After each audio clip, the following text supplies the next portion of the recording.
Grimes. I'm the chair of the Etobicoke Community Council, and I'll be chairing today's meeting. The clerk has confirmed we have quorum, so I will call meeting number 28 to order. Welcome, everyone. Today's meeting is being held by video conference. City staff are also connecting to the meeting by video conference. The public continue to participate electronically and watch the meeting streaming live on YouTube at youtube.com/Toronto City Council Live. These measures are necessary to comply with the public health guidelines to prevent the spread of COVID-19. Ask everyone for their patience with any delays and technical issues. The clerks have connected all registered speakers to the meeting by audio. The list of speakers can be viewed online by visiting the Etobicoke Community Council page at toronto.ca/council and clicking the speakers box for today's meeting. Clerk's IT staff will be able to assist members with their devices. As part of each agenda item, I'll ask members to raise their hand or unmute their mic if they wish to question staff or speak. I will then create a speakers list and call on the members when it's their turn to speak. When voting on an item or motion, I ask members to ensure they turn on their video and raise their hand to indicate their vote. Members, I want to remind you that you still must approve your motions by email. Staff are available at etcc@toronto.ca to help with motions. Although we're meeting in different locations and meeting remotely today, the committee would like to acknowledge the land we are meeting on the official territory of many nations, including the Mississaugas of the Credit, the Anishinaabe, Chippewa, Haudenosaunee, and the Wendat peoples. It is now the home to many First Nation Inuit Métis peoples. We also acknowledge that Toronto is covered by Treaty 13 with the Mississaugas of the Credit. Are there any declarations under interest on the Municipal Conflict of Interest Act? If you have an interest, please raise your hand or unmute your mic and indicate your item and the nature of your interest. Seeing none, may I have a motion to confirm the minutes of our meeting on October 12th, 2021? Moved by Councillor Ford. All in favor? Opposed? Carried. Thank you. Now we'll go through the items to the agenda.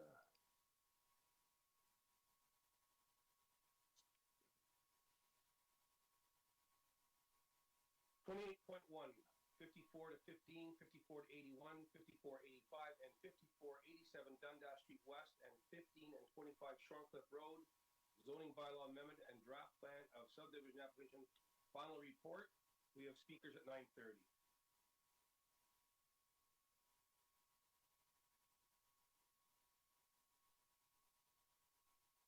(28.2) 41 to 75 Four Winds Drive, zoning bylaw amendment application. Request for director's report. We have speakers. EY 28.3, 1681 Weston Road, zoning bylaw application, preliminary report. Councillor Nunziata. Yes, I'll move the staff recommendation. Councillor Nunziata moves the staff recs. All in favor? Opposed? Carried. 28.4, 378, 384 Bering Avenue, zoning bylaw preliminary report. Councillor Ford, can you move the staff recs on my behalf? So moved, Mr. Chair. Councillor Ford moves the staff recommendation. All in favor? Opposed? Carried. 28.5, 4500 Jane Street, zoning bylaw amendment application, preliminary report. Councillor Perruzza. Councillor Perruzza, you turn your mic on, please. Yes, Speaker. That one there is just we've received an application and, we're recommending that it be set down for a community meeting or a community consultation. And I think that that's the first step that should take place here. The community should be consulted and should have a considerable say in what happens here. So, absolutely, Speaker. You're moving the staff recs? I'm moving that the report be received and that we set it down for a community consultation. That's not what the report says? Well, as the report indicates, Speaker. So you're moving the staff recs as written. Okay. All in favor? Opposed? Carried. 28.6, 56, 58, and 60 Fieldway Road, zoning bylaw application, preliminary report, in Ward 3, my ward. Councillor Ford. Move the staff recommendation. Mr. Chair. Councillor Ford, move the staff recommendation. All in favor? Opposed? Carried. 28.7, 596 Renforth Drive, zoning amendment application, preliminary report. Councillor Deputy Mayor Holiday. Good morning, Mr. Chair, and thank you. Good morning. I do have a simple technical amendment, Nancy, if you have that ready. it's only to also circulate this to public health because of its proximity to the flight path. And with that amendment, I will move the balance of our staff racks. Okay. On the amendment, all in favor? Opposed? Carried. Positive, all in favor? Opposed? Carried. 28.9, request for fence exemption to the Toronto Municipal Code, Chapter 447, 62 Clement Road.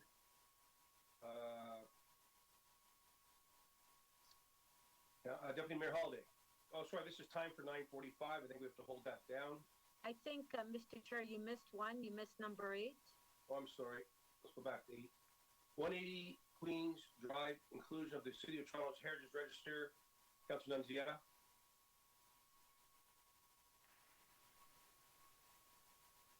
Councilor, we can't hear you. Got your mic. You're muted. Staff recommendation. Councilor Nunziata moves the staff recommendation. All in favor? Opposed? Carried. Getting back to 28.9, request for fence exemption to the Toronto Municipal Code, Chapter 447, 62 Clement Road. That is time for 9:45. We'll have to hold that down. 28.10, request for fences at 489 Silverstone Drive. We're going to hold that for speakers. 28.11, request for fence exemption to the Toronto Municipal Code, Chapter 447, 14 Bearwood Drive. We will hold that down. We have speakers. 28.12, request for fence exemption to the Toronto Municipal Code, Chapter 447, 195 Mill Road. We have speakers. We'll hold it for speakers. There's no one on the list yet. 28.13, application of a private tree at 6 Morley Court. Deputy Mayor Holly, that's time for 10, so we'll have to hold that. 28.14, right turn on Red Prohibition Jane Street at Pritchard Avenue. Councilor Nunziata. Move the staff recommendation. Councilor Nunziata moves the staff recommendations. All in favor? Opposed? Carried. Nancy, okay? We're good? Yes, all good here. Okay. Make sure we're not going too fast. 28.15, parking amendments, Coules Court. Councilor Ford, can you move the staff recommendations for me, please? So moved, Mr. Chair. Councilor Ford moves the staff recommendation on my behalf. All in favor? Opposed? Carried. 28.16, parking amendments, Kebral Avenue. In my ward again. Councilor Ford, can you move the staff recs? So moved. Councilor Ford moves the staff recs. All in favor? Opposed? That is carried. 28.17, parking amendments, Paulson Road. Councilor Nunziata. Move the staff recommendation. Councilor Nunziata moves the staff recommendations. All in favor? Opposed? Carried. 28.18, construction staging 300 to 304, the East Mall in Deputy Mayor Holliday in my ward. Deputy Mayor Holliday, Would you hold that, please, Mr. Chair? you can hold that for you. 28.18. Thank you.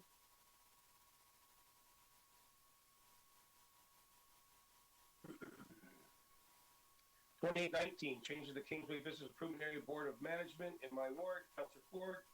So moved, Mr. Chair. Staff recommendations. Councilor Ford moves the staff recommendations. All in favor? Opposed? Carried. 28.20, assumption of services registered plan 66M to 2474-2277, 2295 Sheppard Avenue West and 100 Mainshep Road, Lindvest Properties, Westshep Limited. Councilor Perruzza. I'd like to hold that down for a couple of questions, Mr. Chair. Gotcha. It's held.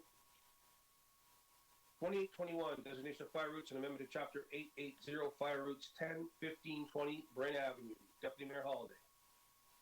Thank you, Mr. Chair. I'll move the staff recommendations. Deputy Mayor Holliday moves the staff recommendations. All in favor? Opposed? That is carried. New items. We have non-residential development application 1844 Weston Road. And is that it, Nancy? Just one? Correct, just one. Okay, I need a motion to add that to the agenda. Moved by Councilor Nunziata. All in favor? Opposed? Carried. Okay, so we'll go to our first item.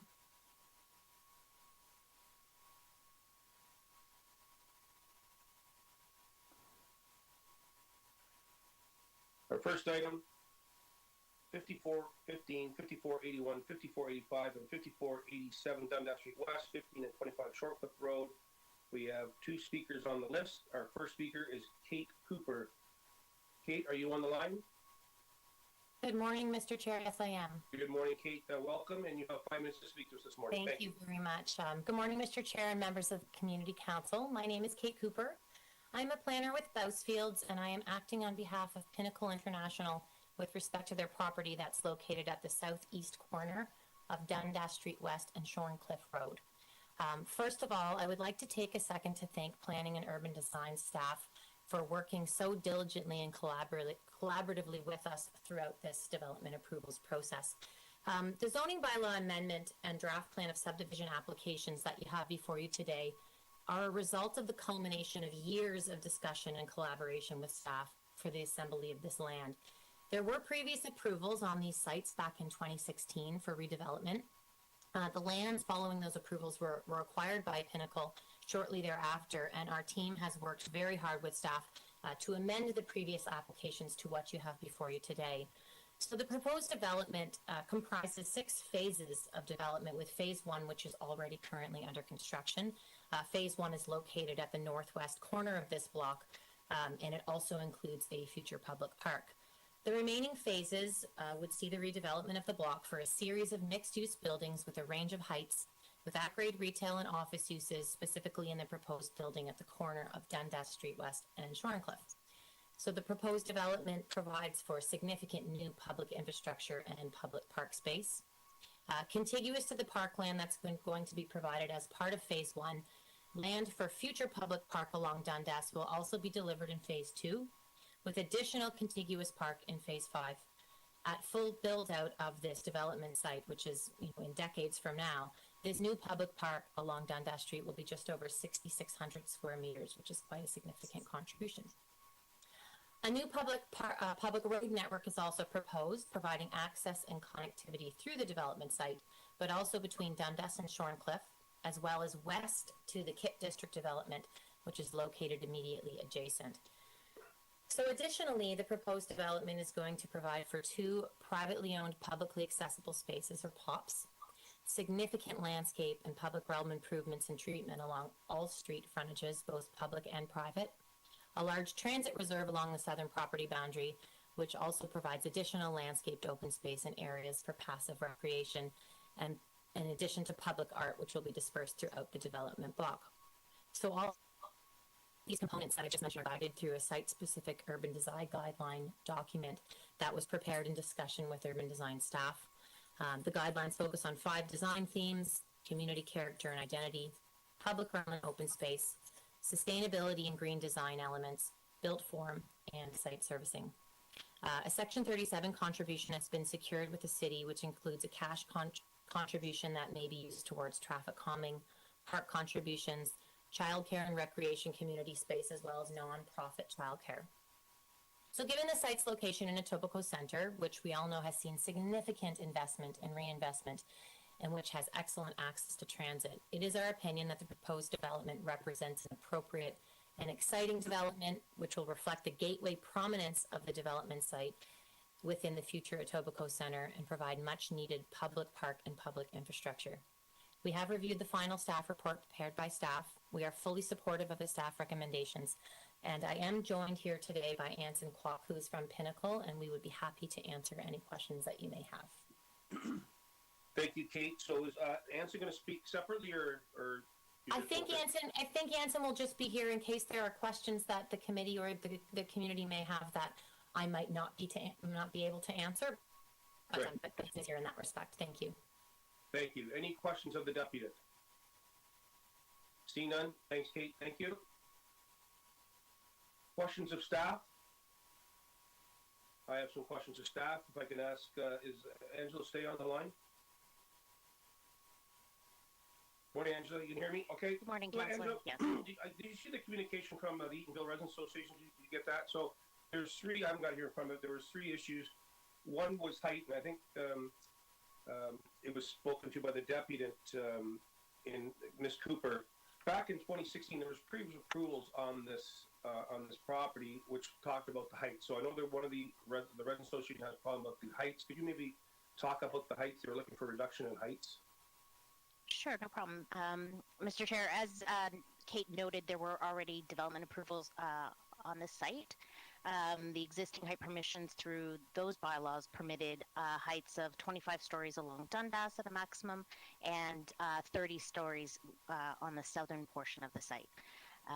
The subject application is proposing some incremental height from that previous 2016 approval, which was, prior to you being the councillor within the area, but those approvals were in place. So staff looked closely at the impact of that incremental increase, including limiting the resulting shadow impacts, the prominence of the skyline at this gateway location, as well as the ability of the development to fully accommodate the built form transition within the site. We'd note that the tallest buildings are located central to the site, furthest from the areas of lower scale north of Dundas, as well as within a 45-degree angular plane to ensure shadows are minimized. Okay, I think the second one was parking. I'll ask Luigi about that in a second, but are you comfortable on this report about the parking requirements that are in the report? Staff work closely with Transportation Services to look at those provisions with respect to parking within the bylaw, okay. And staff are supportive of what we've put forward. Okay, and the last one about this is the parking. They want to be involved in the design of the park. There'll be ample opportunity to be in the public consultation process for the Edenville residents to be involved in the design of the park. Mr. Chair, I won't speak for parks, but I know that through other park processes that I've been involved with, there's always community consultation once we get to the part in which design is being considered for a park. Great. Those are my questions. And if Mr. Nicolucci on the phone, Luigi, you there? Morning, Councillor. I'm here. Good morning, Luigi. So one of the resident associations, they had concern about, this development, the parking overflowing into the neighborhood. And I understand there's going to be some street parking that'll come later on. Is that correct? That is correct. Do you know how many spaces that would be? I don't know the number offhand. But these will be on top of what planning's recommended for, the underground. This will be additional parking spaces above grade to support the commercial retail components, correct? There will be additional spaces to what's proposed below the development. That's correct. Right. And Luigi, if, this development did, some of the people did try to park and infiltrate the residents association community, we'd be able to deal with that in different ways with parking amendment regulations. Is that correct? We can deal with that if that did become a problem down the road? Yeah, in the future, we can look at the possible changes to the on-street parking regulations if required, yes. Okay. Those are my questions. Thank you very much. Any other further questions of staff? Seeing none, I'm happy to move the recommendations today. I know there's been a lot of work on this development.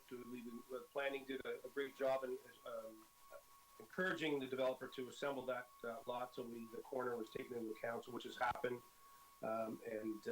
It's been a long process. So I'm happy with the report today, and I'm prepared to move it. So those are my comments, and I'm looking for your support. So all in favor? Opposed? Carried. Moving right along, 28.2, 41 to 75 Four Winds Drive, zoning bylaw amendment application, request for director's report. We have a number of speakers. Our first speaker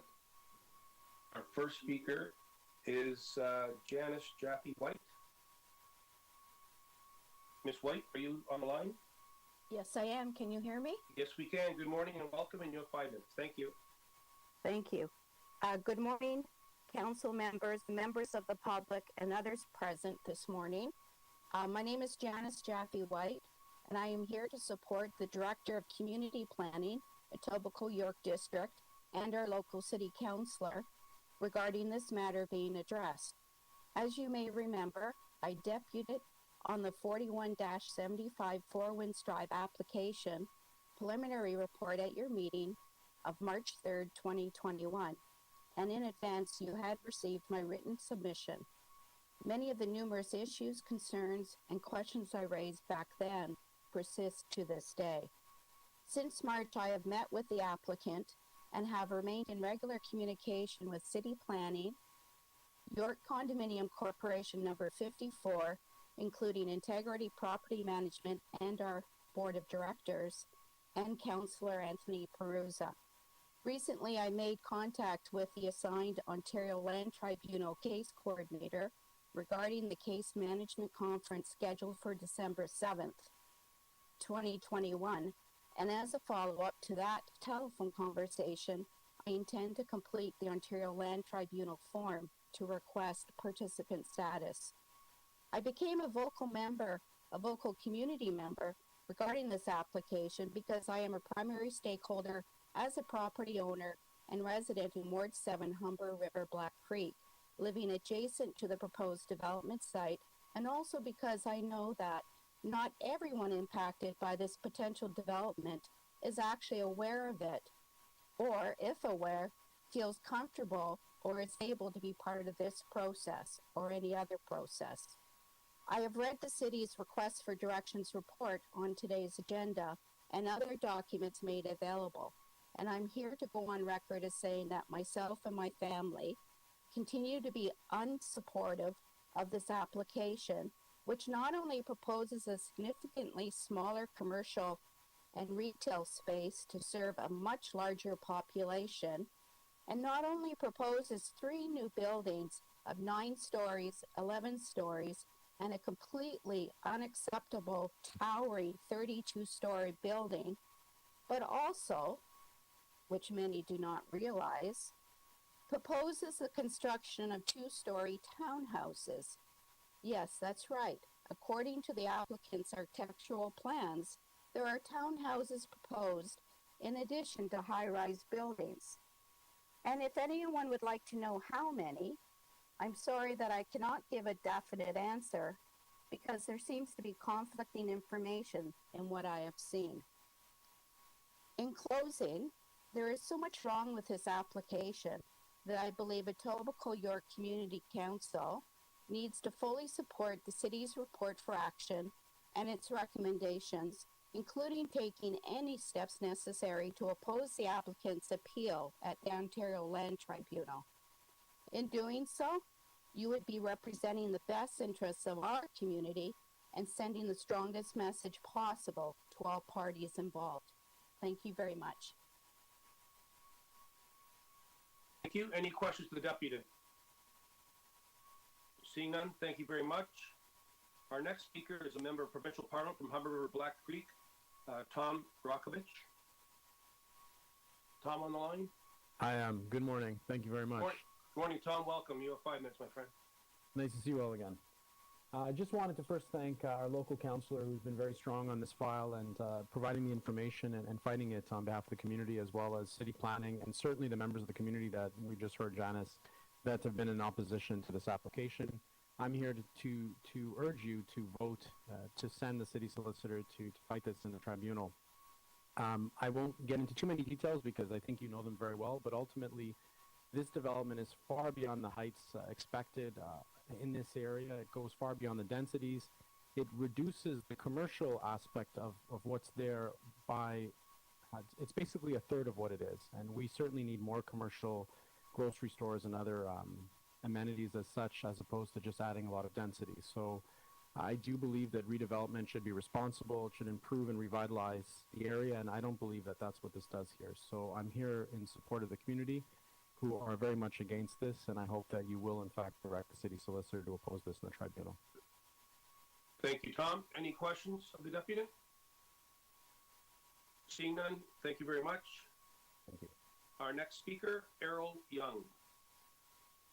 Young, are you there on the line? Mr. Young? The speaker is not with us. Okay. Will the next speaker, Evan Holt, on behalf of the York Condominium Association and the York Condominium Corporation.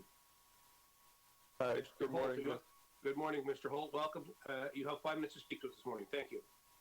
Thank you, Mr. Speaker, and good morning to you and members of the Community Council. My name is Evan Holt. I'm a lawyer with Shibley Wrighton LLP. As you've noted, I represent York Condominium Corporation number 112, located at 544 Sentinel Road, and York Condominium Corporation number 128, located at 1 to 19 Four Winds Drive, which are both directly adjacent to the subject property and obviously have a number of residents within them. Our clients support the recommendations of the Director of Community Planning with respect to the subject application. By way of background, our client condominium corporations are included in a larger development with one other condominium corporation, which form a large community adjacent to the proposed development site. The existing community includes 5 11-story buildings, one 14-story building, and a number of stacked townhouses. As Council is aware, the proposal does not conform to the built form policies of the official plan, does not conform to the emerging policies of the Council-adopted Keel-Finch secondary plan, is not consistent with the provincial policy statement, and does not conform with the growth plan. Our clients have a number of serious concerns with the current proposal, many of which you have already heard, but of which I will summarize briefly, including the irregular height, the increased density, which will both cause congestion and an eyesore in the community, the significant reduction of retail space. Our client specifically notes that the existing retail space is the only retail space within walking distance that is relied upon by thousands of residents in the broader neighborhood. The adequacy of the existing easements that may be in place, and while this may not be a particular planning concern, it is certainly an operational concern. In particular, an access easement which will likely be overburdened by the potential of a large and dense development, and also the support easement for the construction of towers over an existing parking garage. The impact of the proposed development will also have significant impacts on the cost-sharing agreement in place, as the cost-sharing obligations would significantly be affected by larger development and a more intense use. While the corporations understand that development may occur, corporations strongly oppose the proposed development and sincerely hope that Council will continue to oppose any proposal that is inconsistent with the provincial policy statement and contrary to the growth plan. Thank you. Thank you. Any questions of the Deputy? Seeing none, thank you very much. And that does it for our speakers. Questions of staff?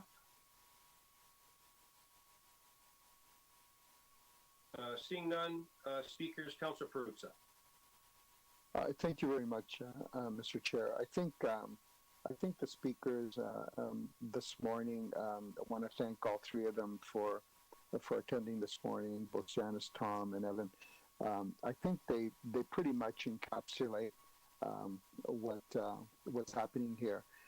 For some of you who are not as familiar with this area, this is the university, university city, it was called years ago when it was built. It's an established community made up, as Evan suggested, of a number of towers and stacked townhouses, sort of a self-contained community of sorts. And this particular site is the site where the commercial that was reserved years ago for commercial activity. So there's a commercial plaza on the site now with a parking lot and so on.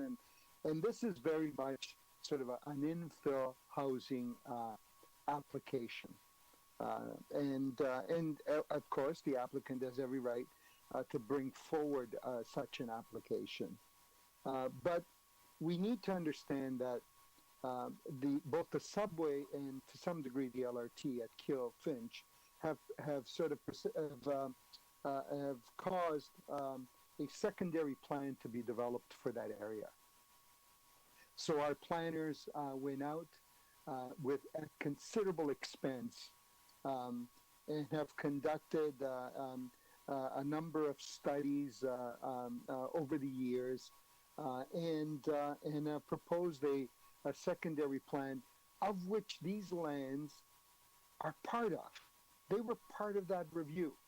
They were part of that study.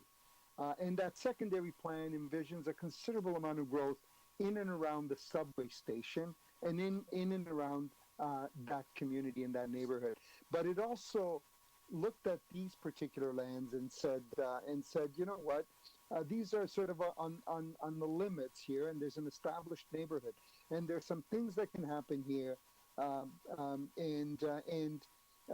basically, wrote some policies into that study that guide growth in this area as well. As everyone has indicated, what this particular proposal does is not consistent with the growth plan, not consistent with that secondary plan, not consistent with city building, and the way we've envisioned it. And I guess it begs the question, Mr. Chair, what's the point in going out and doing all of these studies, secondary plan, official plan, growth plan, and all of these things, if all of a sudden, people are going to treat their land as sort of gold and say, okay, you know what, first thing up, I'm going to let her rip here, and that's basically what they're doing, and try to get on there as much as I can get, and be done with that, with no regard whatsoever to community building, and that's simply wrong. And so what our staff have done very thoughtfully, with all of our concurrence, is they've looked at this and they said, look, this doesn't fit within the vision of how we see growth happening here. This doesn't fit within the vision that maintains the stability of this particular neighborhood. And this sort of infill development is not consistent with any of that. So we need to stand against it, and go to the Ontario Land Tribunal united in an effort to say this is wrong. What's being done here doesn't fit within any of those prescribed visions, and should be opposed in its current form, and we need to figure out how to do it better. We understand that the way the rules, the planning rules, work. The government and the tribunal and so on, and the 90 days, and people can do sort of end around the municipal process. But that too, Mr. Chair, is wrong. And it's also, quite frankly, I think, wrong-headed for the landowners themselves. Because at the end of the day, I am wrapping up. Because at the end of the day, Mr. Chair, you can do certain things. And if you do them within the prescribed rules, I think at the end of the day, there's an advantage to you. Because as you see here, they're required to produce reports, more reports, more reports, more reports. Councilor, please wrap up. It takes, and really, it's just a message for the landowners themselves. Sometimes they get led astray by the cadre of consultants that form that network of people around land development, and I think that's wrong-headed as well, Mr. Chair. Thank you. Thank you, Councilor Prutza. Any further speakers to the item? Seeing none, Councilor Prutza, move this. Staff recommendations? I'm going to move that staff attend the hearing, that our lawyers, our planners, and anyone else that they can bring Councilor with them. Prutza, you're moving the staff recommendations, correct? In opposition to the development, absolutely, So you're Speaker. moving the staff recommendations. That we go down there and do that. And I'm going to ask for a recorded vote in this regard, Mr. Thank you, Councilor Prutza. Okay, so Councilor Prutza is moving the staff recommendation as written. All in favor, and we ask for a recorded vote. Yeah, it would be nice to have sort of a united front on this, Mr. Chair. Recorded vote on item 2, that the Etobicoke York Community Council adopt the recommendations in the staff report. Councillor Grimes. In favor. Councillor Ford. In favor. Councillor Holliday. In favor. Councillor Nunziata. In favor. Councillor Perruzza. In favor, Mr. Chair, and thanks to all of you for the unanimity in this regard. Councilor Prutza, we're in the middle of a vote. That item carries unanimously. Thank you, Nancy. Okay, so moving right along, I have to, forgive me, I have to reopen 20.1. Councilor Pritchard threw me off this morning, so I need to reopen 28.1 for a very short amendment I have. So all in favor of reopening? Opposed? Thanks, Councilor Pritchard. Yeah, so just on, I'd like to move an amendment to recommend 7A-1 to add to the following to the list of capital improvements. E, I just want to add number E, streetscape improvements in the local area. All in favor? Opposed? Carried. Clause amendment. All in favor? Opposed? Carried. Thanks very much. Councilor Pritchard, you got to stop throwing me off. Okay, moving right along. 28.9. Request for fence exemption to the Toronto Municipal Code, Chapter 447, 62 Clement Road. I don't see we have any speakers, so I'll hand it off to Deputy Mayor Holliday. Thank you, Mr. Speaker. And if I may ask the clerk for assistance in moving the alternate motion which permits the north fence. And I'll explain this to the members in just a moment.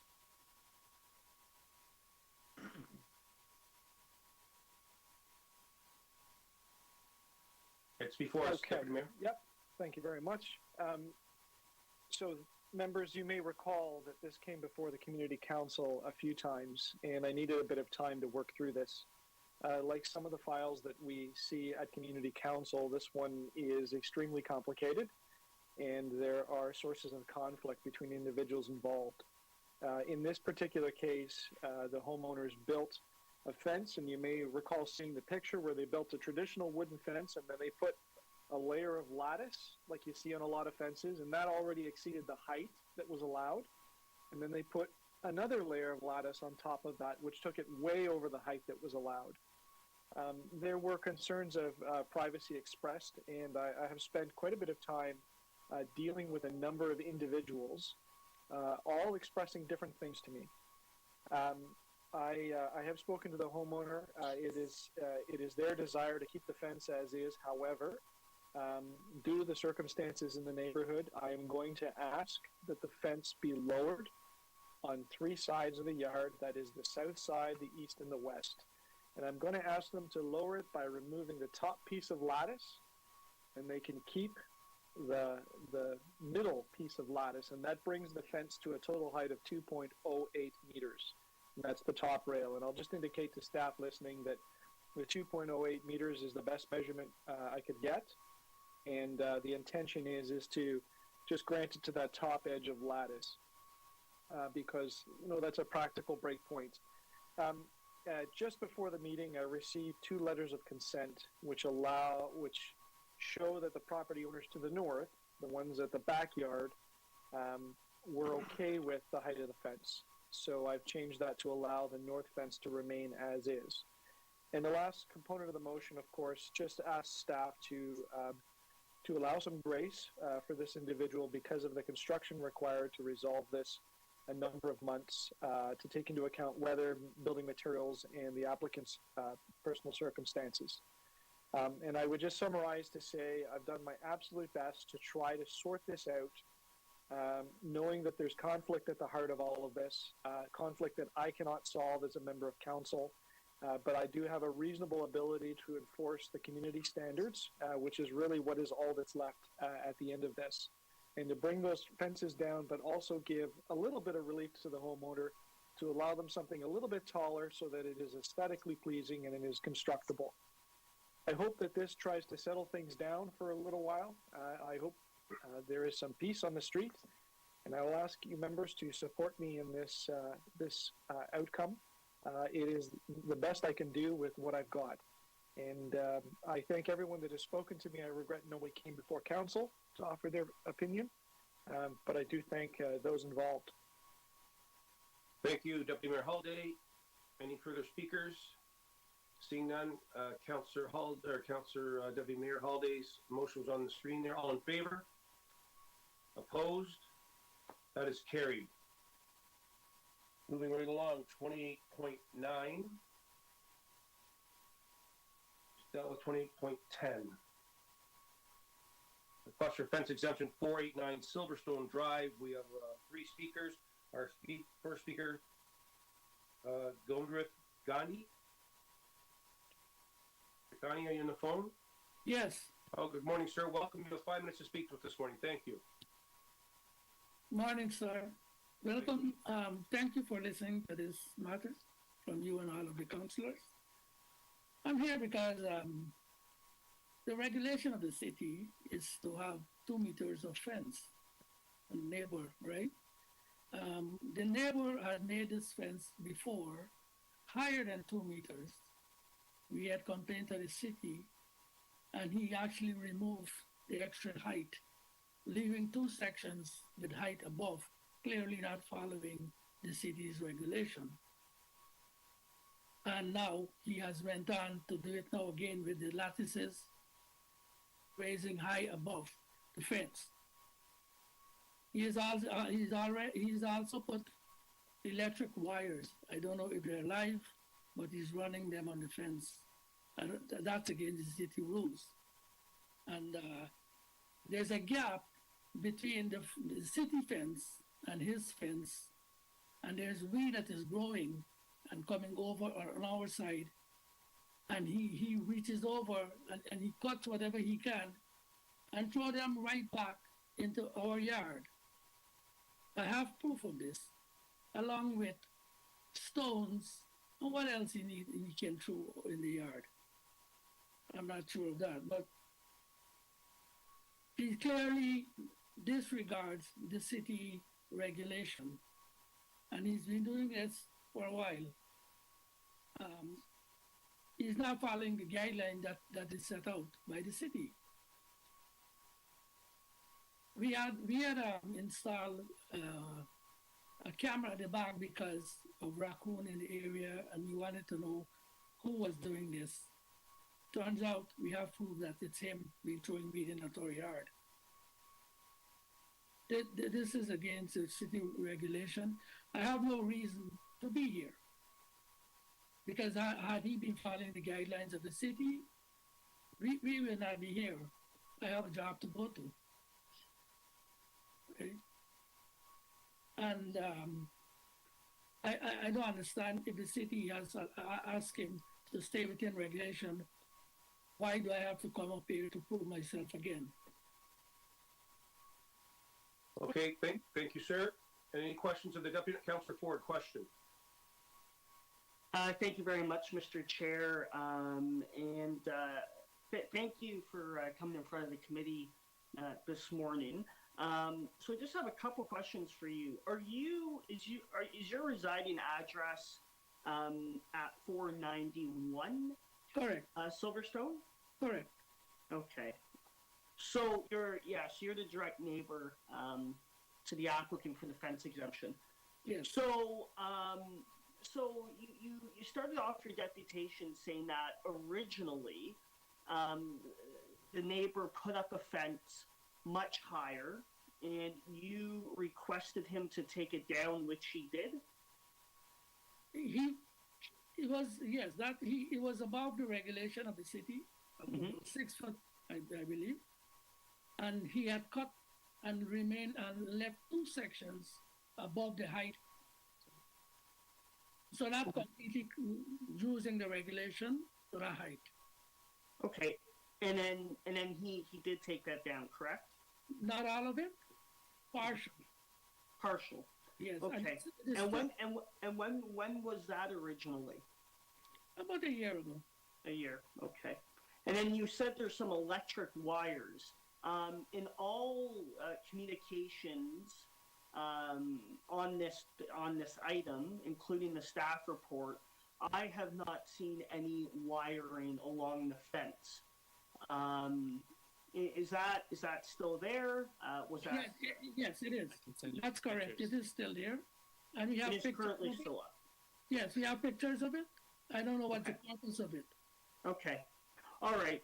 And so another communication I'd like to point your attention to, sir, if I may, is a communication from your neighbor about, I guess to summarize it for you, a very long history with, I guess, disputes between yourself and them.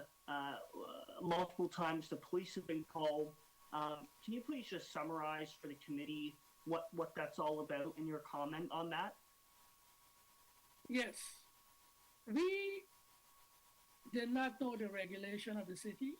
And when my kids was small, I had put a pool for them to play in. The neighbor called the city, and I was asked specifically to get rid of the pool. It's a small plastic pool, and because I did not have a fencing around it, now that's a regulation of the city of in Etobicoke here, and I had to follow the guidelines, which I did. I released the water and I get rid of the pool. If he had done that with a fence, we wouldn't have been here to begin with. So I'm following regulation of the city of Etobicoke. Okay. He did Okay. not. Okay. Now, the other history is that he have cameras at my back door, pointing in whenever I come out of exit out of my home, and my front door, these things, and my backyard. I had went for a recreation one afternoon with my wife, and he came into my yard and hit my son. If you have a son, I don't know. I didn't do nothing, because when I call the police, they don't listen to us. Okay. It's a very sad. People, the family should know this. Okay. Okay. Thank you. So you stated that he has cameras pointing at your property. Yes, and Okay. I have. It's there right now. And you have, and what I've seen in the photos, you have cameras deliberately pointing at his property, correct? No. They are not pointing at his property. It's pointing at my backyard because I since he has been throwing over the weed, I had to put back the fence, the camera, so that I see who has been doing it. Because you cannot accuse people without proof. Okay. Thank you very much, Mr. Chair. Those are my questions. Yeah. Thank you, Councillor Ford. Question? Deputy Mayor Hawley, question? Yeah, thank you. Thank you for speaking to us, sir. What do you think of that fence, that extension, that lattice? What do you think it looks like?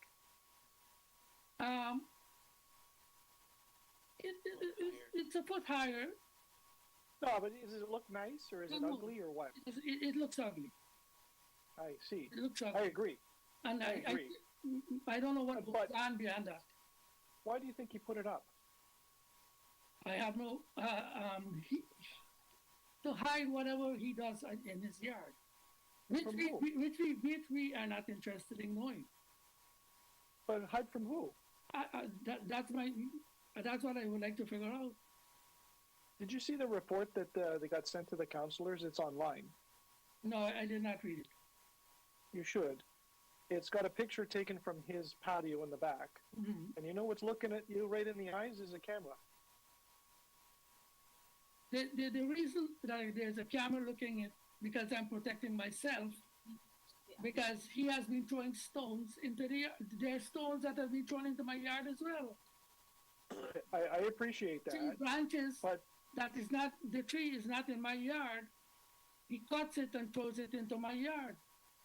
I appreciate that. But do you think, you know, are you upset with the camera looking at you?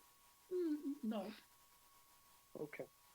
Do you think it's right, though, no, it's to look in someone's backyard with a camera? no. Can I speak? This is my son, Dion. Yeah, just no, he can't speak. Yes. No, he can't speak. He can speak later. Right now, we're just dealing with you, my friend. Yes. So but do you think it might have something to do with the reason for my questions? Do you think the lattice might have something to do with the cameras? Because it's just in one place, right? Yes. Okay. No, it has nothing to do with the camera. The camera is for my protection on my part of the property. Why he put it up is it's a concern for him. I don't know why. Do you think the cameras might be the heart of the issue? No. Okay. Thank you. No further questions. Can I ask you one question? No, you can't. Sorry, my friends, our procedures don't, you can't ask us questions. So, any further questions of this deputy? Seeing none, thank you. Our next deputy, Darmandi Ghani. I'd like to Darmandi, speak are you on the line? she would like to speak right now as it is. I'm sorry? She's part of us. I do most of the, I do this. Okay, so you're finished, so your time is up. So does she not want to speak? No. Okay, okay. Our next deputant is Dion Gotti. Hi. Hi, yeah, I'm part of this resident speaking against the fence. Okay. My comments for Stephen Holiday is that the reason why we put up the cameras is because he's been throwing stuff over the fence, right? But then you cannot complain about someone pointing a camera in your backyard if you have a camera also pointing in my backyard, my back door, and my front door, which I have proof of that he's had over years. I installed these cameras maybe 2 months ago, but he's had cameras pointed in my backyard for over maybe 3 years, right? So if he's gonna put up a fence and then hide behind it and be cutting stuff and throwing it, how would you feel if someone was to do this to you and your backyard and your parents have to clean it up and clean up all his messes that he's been throwing? He also has parties late at night, and he makes a lot of noise with the people in his yard. So the camera also points out that he's been not following city rules by having parties after 11. He's been also, I don't know what else they do. They also maybe throw garbage into my yard. That's why my camera is pointed at that fence. It's not for his, not to veer into his privacy, but to protect mine, because he's been doing a lot of illegal things that he's been getting away with for over maybe 3 years, right? So that's why I installed the cameras 2 months ago. But he has cameras pointed in my backyard for over 3 years, right? So I'm not sure how he can complain about me putting up a simple camera pointed in my backyard, right? When he's invading my privacy by pointing a camera straight at my back door. If you would like the proof, I can email it to you anytime you would like. That's all. Okay, thank you. Any questions? The Deputy Councillor forward the question. Thank you very much, Mr. Chair. Sir, I think we're going in the kind of 50 shades of gray here, respectfully. Is the camera pointing into the gentleman's backyard? Not to cut around the bush here. Is it pointing into that gentleman's backyard? Of your security monitor, can you see his backyard? No, it points right above the fence, right above it.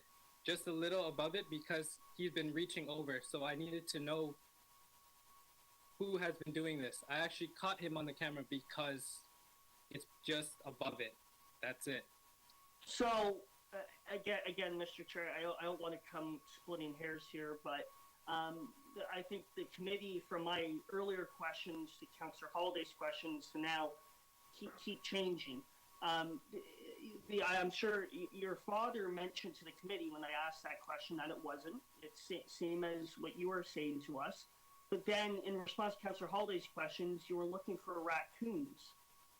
Yes. Right? Well, you'd have to see downward to see what's in his backyard, right? Well, I cannot see what exactly is in his backyard, because the fence that he has is already maybe over 2 meters, and then he's added a foot higher, so I cannot see below into his backyard. Okay. If you picture, you can see how high his fence is, and my cameras do not reach below into his backyard.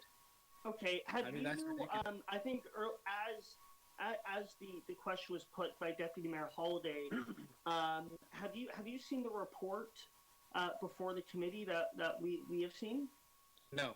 Okay, so again, I would echo Deputy Mayor Holiday's words. I would encourage you to look at that, because in the photographs, not from the gentleman, from our city staff and municipal licensing and standards, in the report from our staff, you can clearly see your cameras in his backyard. Yeah, you can see it in my back. You can see it, but it doesn't, from my point of view, it does not point into the back of his backyard. It points just above it, just because I've caught him doing that. So I caught him like cutting the trimmings and stuff. There's actually, what it is that there is a line in between our fences, right?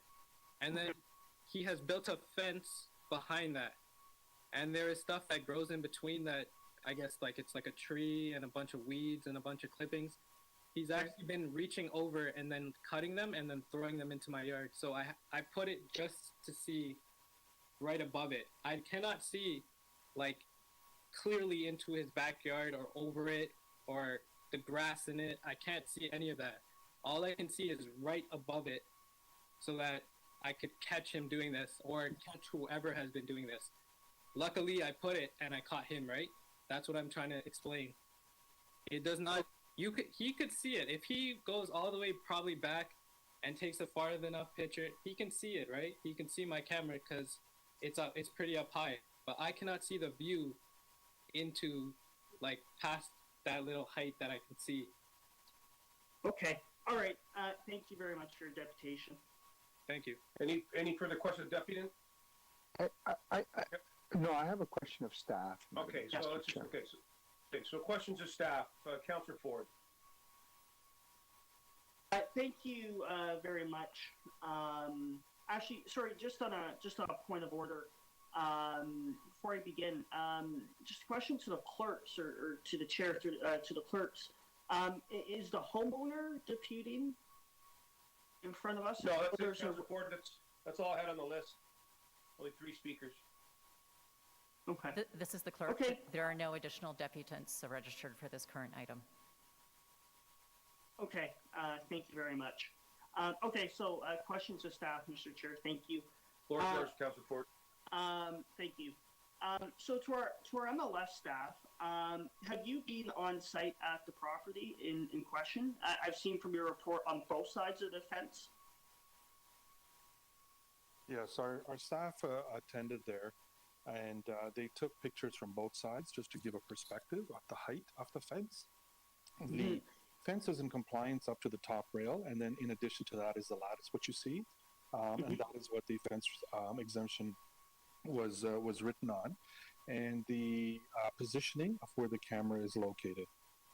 Okay, in your professional opinion, is the when you were on site, did you observe cameras from the address of the neighbor at 491 pointing into 389's backyard? No, we were just, I didn't pay any attention to that. We were just looking and focusing and doing all the measurements in relation to the 489, like where the lattice was and things like that. No, I didn't see any cameras. Okay. There might have been, but I didn't see anything.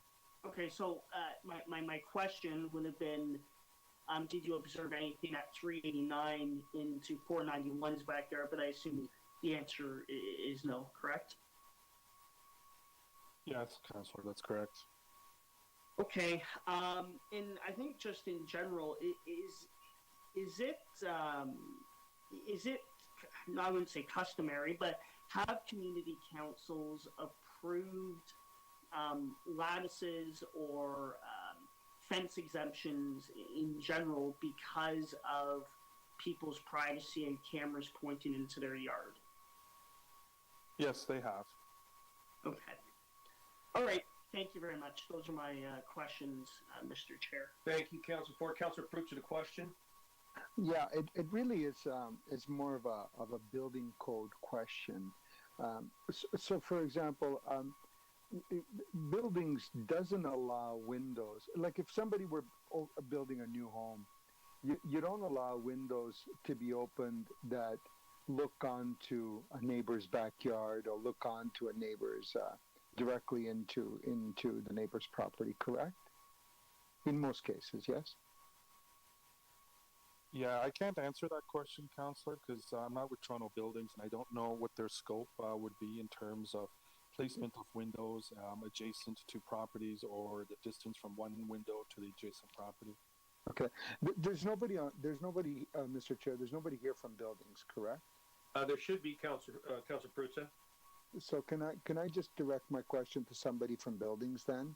And it's the same question. Essentially, how do you treat windows being opened that directly look onto a neighbor's backyard or a neighbor's pool or a neighbor's whatever?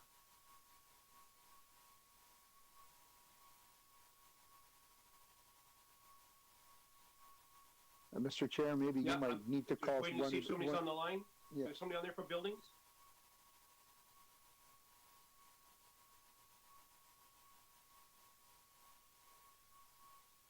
Nobody on there for buildings? How about planning? Maybe planning, right? Like planning, buildings, Councillor. Is there no one nobody on here from buildings?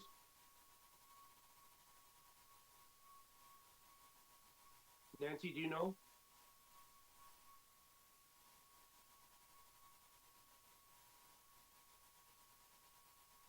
I'm not certain, but I would ask that they unmute themselves and speak if they are available to answer questions on this.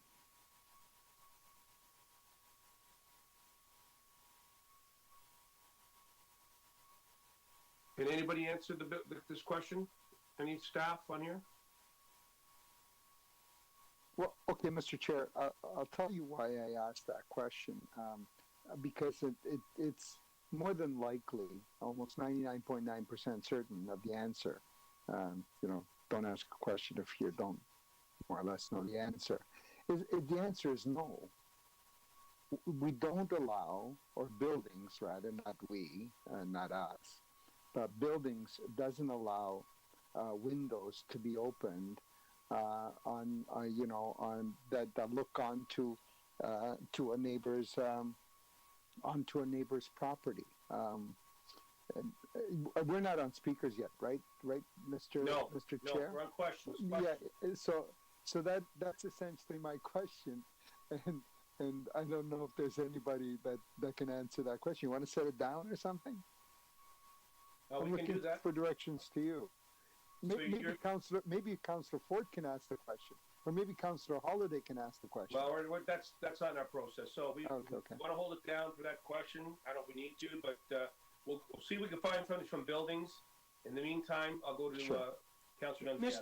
Mr. Chair, just a point of order. Councillor Ford. I have if I could request just a second round after. Sure, absolutely. Thank you. Yeah. Councillor Dundas, you had a question. Yes, I have a question to MLS. Looking at attachment 3, measurement taken from 491 Silverstone, it looks like against the fence there's a garden, correct? With shrubs and. Yeah, that's correct. There's shrubs, there's a fence, but that wooden fence is the property owner of 489. So when the deputy mentioned that there was weeds in that, is that possible that it's coming from the garden that's against the fence? Yeah, that could be. That the fence, the plants or the shrubs or whatever, right? So could potentially grow between the slats that you see there. Right. So it's actually coming from 491. Yes, correct. Okay, thank you. Just before we I'd like to have a question of them else. When you guys go there, we have a fence dispute committee, do we not? No, we don't. We have a what do you call it? A resolution company that the city hires to. That's the one I meant. Yeah. Yeah, it's called St. Stephen's Group. It's a free service provided to neighboring parties that are in dispute over that's what I'm saying. So when you guys go out there, like, do you recommend that at any point when you're out there? This is just a yeah, we do. Okay. Have you been notified about this committee? They can go this, whatever it is. Yeah. See, there's the only disadvantage. It's fine to have that kind of dialogue and discussion, where they are involved, but we are not part of that, and we're not. I know you're not. I know you're not part of it, but do you recommend that they can go and how do we get these two neighbors in front of this group?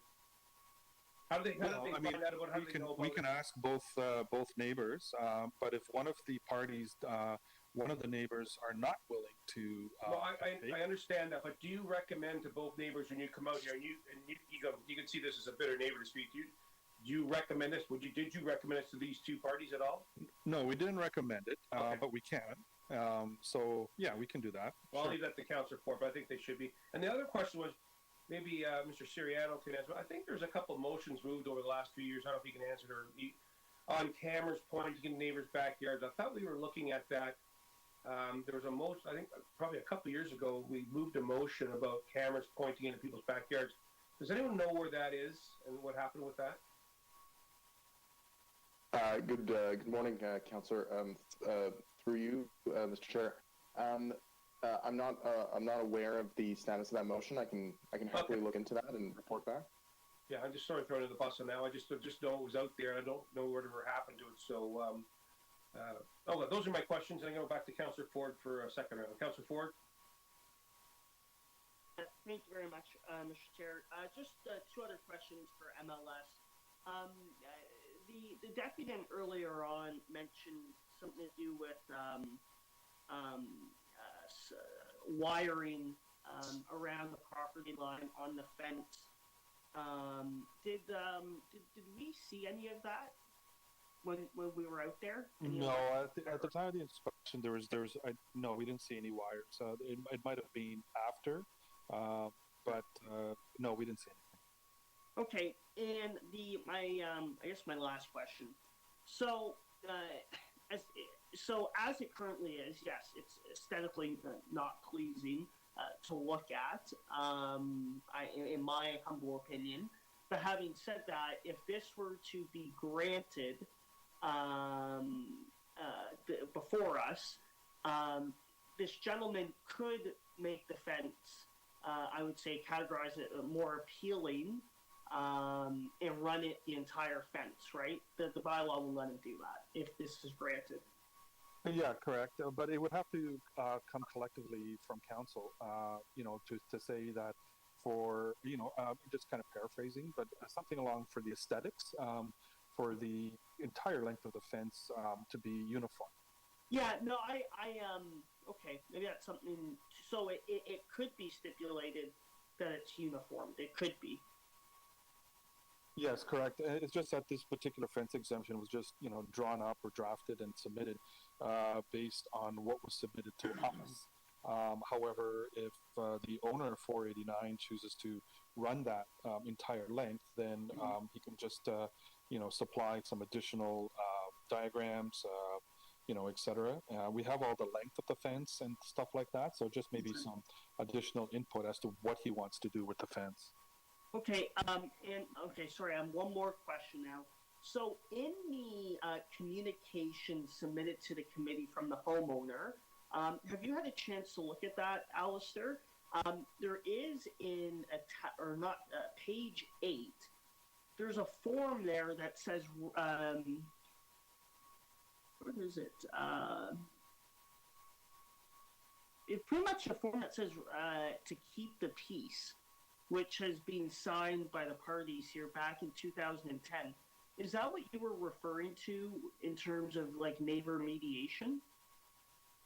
No, the keep the peace was basically the homeowner of 489 approaching the the provincial party that's responsible for issuing the keep the peace. Right. And that was, and that was the part of the notion why this whole fence exemption was put into place, was because of not just the fact of the camera and the camera positioning, but also the other factors that were involved that he just wanted the privacy with that, and that's why he provided the attachments of keeping the peace that were signed by a justice of the peace. Okay. All right. Thank you very much. Those are my questions, Mr. Chair. Thank you, Councillor Ford. Do we find anyone from buildings to answer questions for Councillor Pruzza?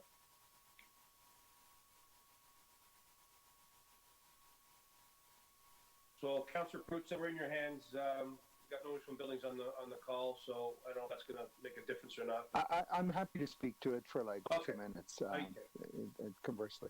Right. Deputy Mayor Holiday? To speak, Mr. Chair. Okay. So, Councillor Ford, do you have a motion you're going to move, or?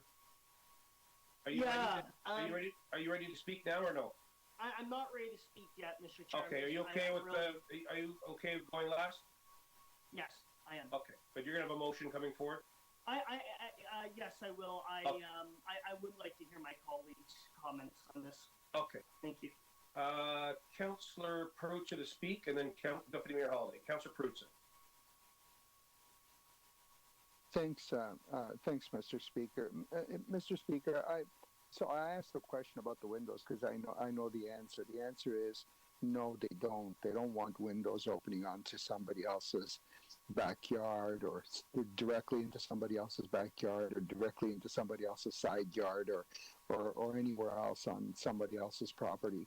Why, Speaker? Because to respect people's privacy, I know we live in an urban context. We no longer live on the farm, where there's miles between one farmhouse and the other farmhouse. We all live next to each other in an urban environment, and you want to try to give people in that environment as much privacy as you can, given understanding that more often than not it's very, very limited. So we don't allow windows, and I've always found it very, very spooky that people actually install cameras and they point them at their neighbor's window or they point them at their neighbor's yard. That's spooky behavior. Seriously, it's creepy. It gives me the creeps. Look, you want to secure your property, you want a camera, you want to, perfect. I'm good with that. You want to put a camera that looks onto your own backyard, or you want a camera that looks onto your own side access, or you want a camera that looks onto your who's coming and going into your property from the front of your yard. Please knock yourself out. Do all of that. But to take a camera and then to point it at your neighbors so that you can capture every movement that your neighbor makes forever, record it for all time.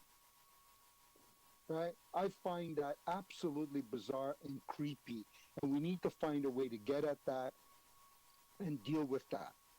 Our system, our laws need to catch up to that. I don't care what your neighbor's doing. If he's doing something inappropriate, call the police. That's what they're there for. If there's something going on that you don't like, there's steps you can take. There's remedial steps you can take. But to come here and say, I got a camera and the reason why I got it there is because I just, I'm sorry. There's no reason for that. It's spooky. It's creepy. Stop it.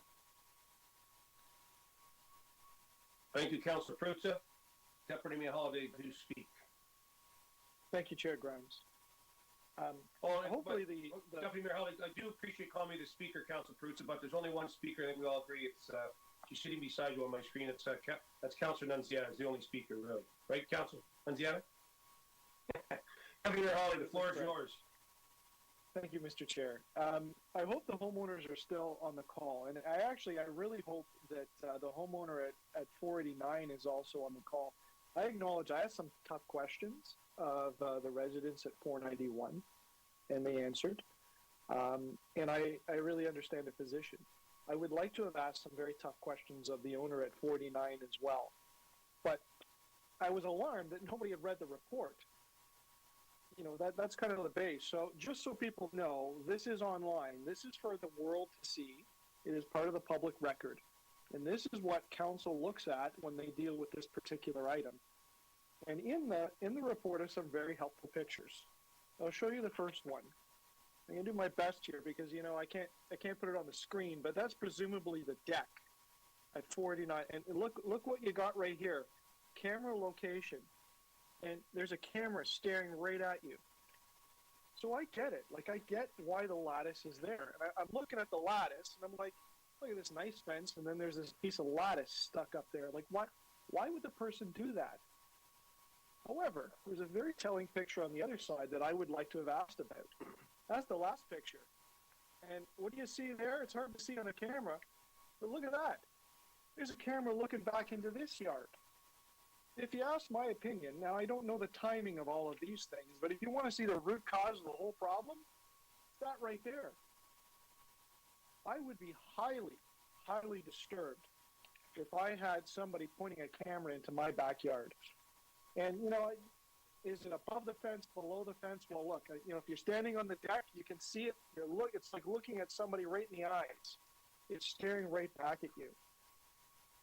I'm going to support whatever Councillor Ford needs to resolve the situation, because I know full well this is well beyond just a fence and a piece of lattice. I actually suspect that the homeowner at 49 doesn't even want the lattice there, given it doesn't match the rest of the fence. And, you know, I'd rather be, if I was sitting on the back patio, I'd rather be looking at sky, not at a piece of lattice. But my advice to both of these people, move the cameras, take them down, point them another way, point them lower, turn them down the side of the house, do whatever you want to do to watch your yard. Do not point it into your neighbor's yard. And if you really have to point it there, right, if you really have to point it in this direction, cut a piece of aluminum, screw it to the soffit, and make a shade so that the person sitting in the other yard knows that it's physically blocked. It's not that hard to do. This is not the first fence at this council meeting that cameras are involved. It's not going to be the last. They're not in our jurisdiction, but they are the root of all of these problems. Why else would this person put this piece of lattice up? Why would they go in the middle of a pandemic where everything costs more than it normally does and put this thing up? So really, you know, even a ruling one way or another is not going to solve this issue today. Somebody's going to be back because there's cameras pointed like armaments at two different properties. That's not healthy.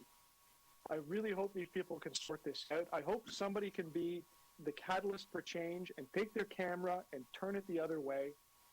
Maybe the lattice will come down completely and they can go about their lives. But both neighbors are doing it. I don't know who did it first, but it is not right. So good luck to them.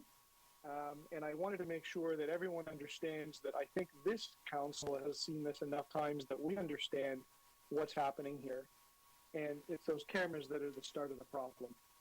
Hope we get it sorted out. Thank you, Deputy Mayor Holiday.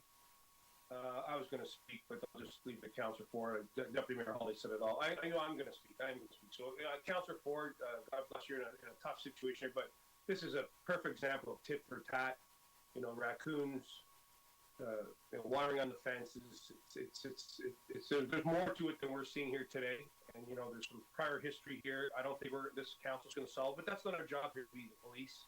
But my best advice to these neighbors are go about your business and forget it. Forget the small stuff. You would come home for a long day at work, you get out of your car, you want to be able to say hi to your neighbor. And this is just added stress to your life you do not need. And, you know, we don't want to have this before council, but I think Councillor Ford's in a tough spot here, but I agree with Deputy Mayor Holiday.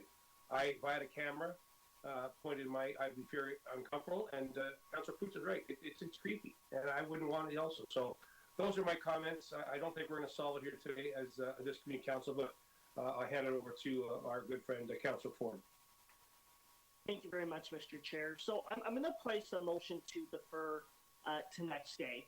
And why I'm going to do this, I was struggling with this, and I still am, and I was struggling between a deferral and approving it. Now, why I would go down the road of approving it is simply because, in my opinion, from the staff report, that camera is facing into their property. How it's angled, this or that, I don't know. But clearly that camera is pointed into the gentleman's backyard.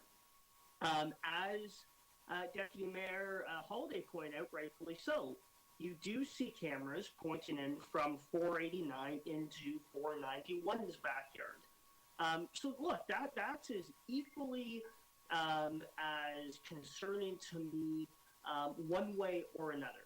And I do understand what 491's concerns are, but I also do very much understand what 389's concerns are. And look, I'm not going to be, I'm going to do my best to be a mediator here, but I think, as the chair said, I don't think we're going to arrive at a solution.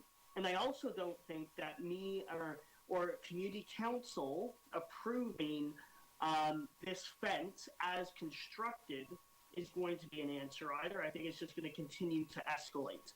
And then, I was going to say if 491 wanted to come forward with a fence at equal height to block that camera, well, I would understand that and approve it too. Look, I want to try and avoid that. I don't think as constructed is the right way to go as well.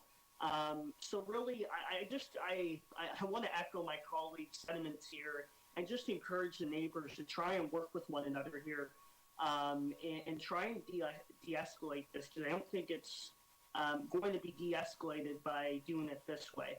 And I don't know, I'm going to speak with municipal licensing and standards about the mediation route or what the city has to offer in that. I'd really like to give that a kick at the can before moving this forward. But I do, as the local councillor in North Etobicoke and a member of this council, I'm very concerned when neighbors are pointing cameras into each other's backyards. I think that's really concerning. And I've been, I've had on-sites with Toronto Police on it a number of times, and it's just not acceptable either way. But look, nonetheless, my office will try and help the neighbors work through this, and we'll have to bring this back next day and see if we can land at a resolution. Thank you, Mr. Chair.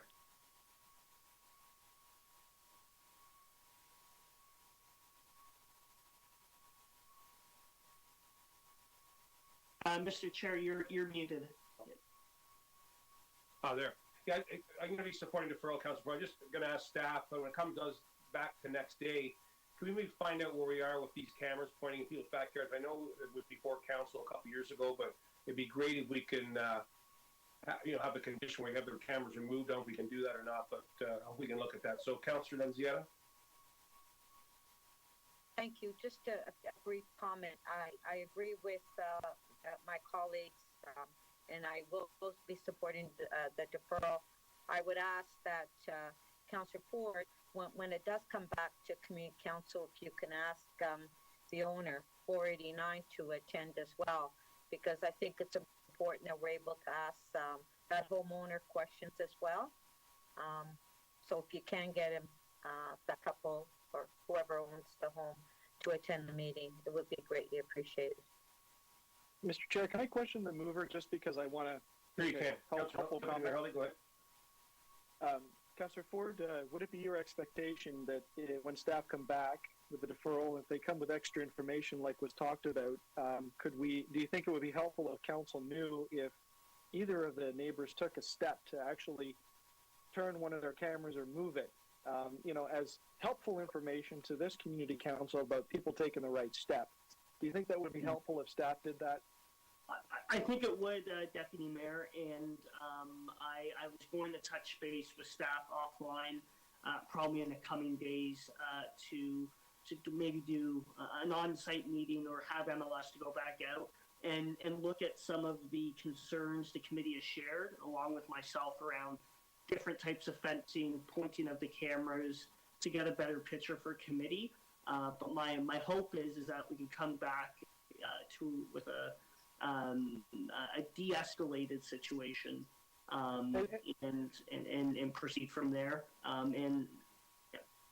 You talked about those details, but do you think even if somebody took a step since today till then, it's worth letting the committee know as well, right? If somebody took a step to change, that would be helpful. Thank you very much.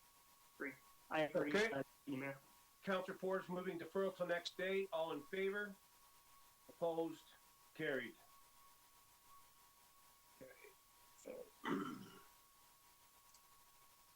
Next item, a request for fence exemption, the Toronto Municipal Code, Chapter 447, 14 Bearwood Drive. We have a speaker, Mr. Walter Lowe's. Is Mr. Lowe's on the line? Yes, I am, Mr. Chairman. Good morning, Mr. Lowe's. Welcome. You have 5 minutes to speak with us. Thank you. Thank you very much. Mr. Chairman, committee members, thank you very much for taking the time to consider our request. We know that you take public safety very, very seriously, and I want to assure you that so do my wife and I. I just thought I'd give a little bit of background to our request and answer any questions that you may have. So my wife and I are retired seniors, and we live at 14 Bearwood Drive in Etobicoke. We moved in almost 20 years ago. We retired about 3 years ago, and we were looking forward to enjoying the rest of our life on this property. One of the things that attracted us to this location was the beautiful, we're at the foot of the ravine near the Humber River. In our rear yard is a 20 by 40 in-ground concrete pool, and which we enjoy very much. Sadly, a couple of years ago, a house was built next door to ours, and during the course of construction, a shoring wall failed, and it caused extensive damage to our property, over $1 million, which is we're underway trying to restore to the condition it was before the situation, and the pool was damaged beyond repair. So what we're seeking, and I'd like to just point out that always around the pool there had always been a chain link fence with gates, but the rear of the house faces into the area that's contained by the pool. So in order to be fully compliant with the upgraded bylaws for pool enclosures, we would need to have the addition of an additional fence blocking access from the house to the pool.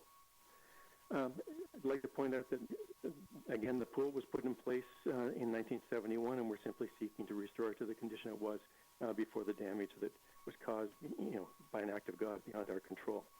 I've supplied a document that has some pictures if you're interested, just in validating my statements that it was there since 71. I have aerial photographs from 1971 when the house was built with the pool behind it. I've got additional photographs that show the same aerial photograph in 2019 before the damage, before you can see the pool, and you can see a picture of what the pool looked like. What we're doing is we're working with our insurance company to simply repair and replace whatever was damaged so that it's returned to the situation it was in 2019 before all this happened. Again, fences are only as effective as the people that keep the gates locked. Over the last 18 years, we've treated public safety extremely carefully. Every time someone wanted to come to our backyard to do some work, whether to work on the pool or whatever, we would say, hey, please make an appointment because we have to allow you in, and I go to work every day. And they'd say, oh, well, people just leave the gates open when we're coming. We'll come sometime during the day and you can close them at night. I'd say, no, we wouldn't accept that. So I'd take the day off work and only allow people in so that, when they come, we open the gates, we let them in, we supervise them, we close the gates and lock them. The only other access to the rear yard where the pool is through the house. We keep the house locked at all times. We have a security system in the event that we happen to be away, which doesn't happen very much since COVID-19, but we have a security system that would prevent access to anyone. Again, we're retired seniors. We don't have family. We don't have kids. We don't have friends or family with kids. Kids never get onto our property. We simply don't allow it. And we treat it very, very seriously. So again, we're simply attempting to restore our property to the pre-loss condition so that we can enjoy access to the pool from our house and completely keep access from children away. You might ask the question, well, what happens when we sell it? Well, first of all, we plan to live there for the rest of our lives. Typically, houses in our neighborhood, when old people die and new owners come in, the first thing they do is tear down the house. So you get another shot at basically enforcing whatever bylaws might be in place, when the house trades hands 20 years from now. But I think that pretty much sums it up. We wouldn't be here if there hadn't been damage take place, due to construction next door, and we would be enjoying the fence as it had been, fully enclosed, but with access through the rear of the house. And that's what we're attempting to, have you consider so that we could continue to enjoy the house as we expected to when we retired 3 years ago. Thank you for your time. Thank you, Mr. Lowe's. Thank you. Any questions? Any questions for the deputy? Seeing none, thank you, sir. And seeing no further speakers, questions of staff? Seeing none, Deputy Mayor Holliday. I will move the staff recommendations, which is not to allow the fence exemption. And I will commend Mr. Lowe's for coming to speak to us. What he said is true. And I've been scrolling through my phone to try to show you the pictures But to say the level of damage to his property is spectacular is an understatement. In 7 years on council, I've never seen anything like it. The entire earth moved across several properties, and his whole pool caved in. And Mr. Lowe's didn't mention it, but there was significant damage to his home below his foundation. The earth fell down. His deck came off of the house. I saw parts of the front of his house tilting. And, you know, to say Marty. the least, I'm just chairing Chair council. Grimes, What's up, bud? Chair Grimes, you might want to put yourself on mute there. There we go. Just to say that there's a lot going on is an understatement. And in earnest, I hear Mr. Lowe's coming before us, seeking to restore. But it's an important public policy question put before community council. If you're going to go back and rebuild a fence, and I mean this is a full rebuild, brand new pool, new fence, new backyard essentially because it all shifted. You know, do you bring it up to standard or do you not? And I had to think really carefully about this because Mr. Rose raised an important point. You know, he's just trying to get his house back in order. But council has been extremely deliberate with how it has changed the pool fence enclosure bylaw, the fence bylaw, which contains pool fence enclosures. And it has been very deliberate in adding the fourth fence. And I know that we've talked about it at community council a number of times. And so, you know, do you bring it up to code or do you just kind of let it stay that it was since the 70s? And my position on the matter is that it is a problematic precedence if community council is going to start to strike out that fourth fence. Again, I do not want to diminish what Mr. Lowe said. I think he was quite understated in his comments today to community council. This was significant damage to his property. But with everybody there rebuilding things, it needs to be built back according to the current standards. Mr. Lowe raises the point, you know, it's just him and his partner that are in the house. They don't have any kids. What's the problem? But the problem is if the house changes hands, that pool fence enclosure exemption stays there forever. And we have to keep public safety in mind. Mr. Lowe's, in his submission to the city, proposed a really nice glass fence. That's just the fourth enclosure. The rest of it will stay as planned. And, you know, I think that is a very viable plan. I think it will look very, very attractive. In my opinion, does not take away from the backyard. So my recommendation to this community council is that we do not allow the fence exemption. And with complete respect for what Mr. Lowe has said, but the bigger picture is what is the precedent that this sets with respect to the fourth fence, and what does it mean for our bylaw, and what does it mean for safety overall? Thank you. I will take any questions from my colleagues if you have any, but that is the situation here. Thank you. Any further speakers? Seeing none, Councillor or Deputy Mayor Holiday is moving refusal of the exemption. All in favor? Opposed? That carries. Moving right along. Request for fencing to the Toronto Municipal Code, Chapter 447, 195 Mill Road. Do we have any speakers on 2812? Seeing none. Questions of staff? Seeing none. Deputy Mayor Holiday to speak. Thank you, Mr. Chair. I'm going to move to grant the exemption. In this particular case, the fence is being built a little bit taller, and it has sign off from all of the neighbors on all sides. I've seen those particular sign offs. So I think there was some discussion of a pool enclosure. I can't say that for sure because I don't have that before me. But if anything, it makes it a bit safer. Have reviewed that with staff as well, and there are no concerns. This is a matter of aesthetics, and everyone is satisfied in this case. And it's about sort of keeping the fence horizontal line around the yard consistent. So at the back of the yard and in parts of the yard, it meets the bylaw, and then as you move along the sloping property, it's a bit taller, but everyone seems to be satisfied in this case. and therefore I'm satisfied to grant the exemption. Hope you support it. Thank you. Thank you. Seeing no further speakers, Councillor or Deputy Mayor Holiday is moving number 2 to grant the application. All in favor? Opposed? Carried. 2813, application remove a private tree, 6 Morley Court. We have a time for 10 o'clock. Again, I see no speakers. Deputy Mayor Holiday. Questions of staff? No questions of staff.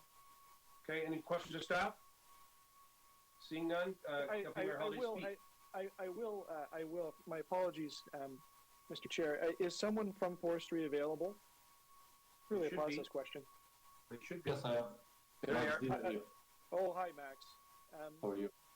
Very good. This is a bit puzzling. I have not heard from the homeowner in this particular case, and I just wondered if the message had been conveyed to the homeowner with respect to making a deputation or at least reaching out to the councillor to talk about the circumstances. We don't have that piece of the puzzle before us. We don't have anything from the owner. We got an application, arborist report, we posted notice, and we denied the request. The owner wants to appeal. That's why we prepared the staff report. The arborist indicated that the tree is healthy. There is a pool close to the tree. The owner is supposed to provide the evidence to the arborist and to us about what's happened with the pool. There's other ways that they can repair the pool. They can prune the roots. The trees, if you can see in the picture in the staff report, is far enough from the pool, is healthy and maintainable. There's really no reason to remove that tree because what the complaint is from the owner about the pool. Okay. Thanks, Max. I appreciate it. Thank you, Mr. Chair. Speak when you're ready.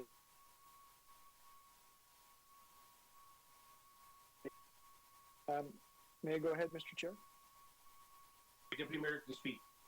Thank you. I'm going to move the staff recommendations, which is to deny the request. I think this is probably the first time I've done that at this community council, to accept those, simply because I don't have any information. I read their staff report. I've read the point of what the homeowners have put forward, but no one has talked to me about the circumstances. And in particular, there is a little piece in the report that says, no evidence was submitted, although it was in the private arborist report that the tree was damaging the pool and the structures around it. No evidence was submitted. And I wonder if that is a path, if there was more information that came forward. So Mr. Chair, I'm going to move the staff recommendations just because I have nothing else to go on. No one's talked to me about it. No one submitted additional material. And I will suggest, Mr. Chair, that if that materializes, I will seek to reopen the matter. And if somebody gets a hold of me, I can speak to them and try to sort through the issue.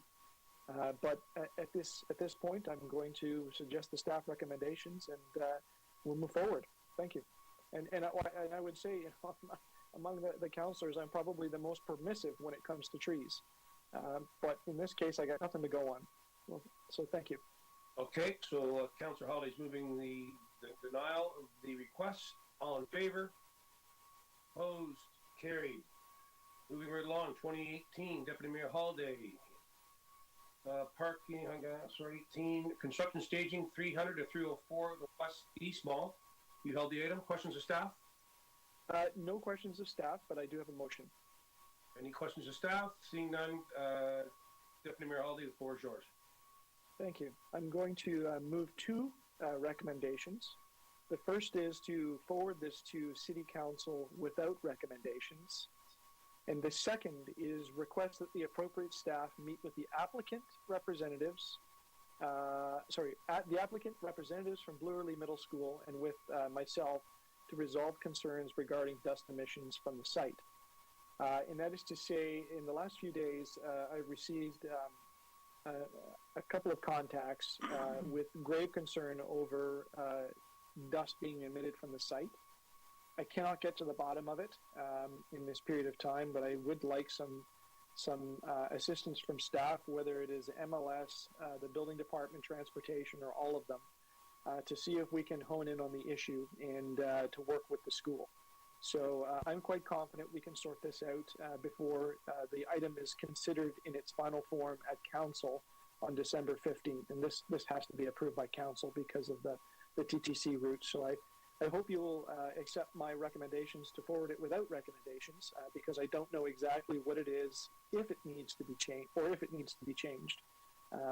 But I will be pledging my full effort to try to get to the bottom of the matter. Thank you.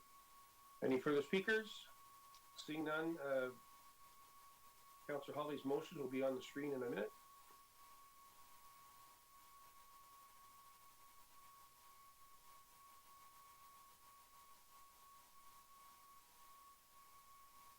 There before us now, all in favor?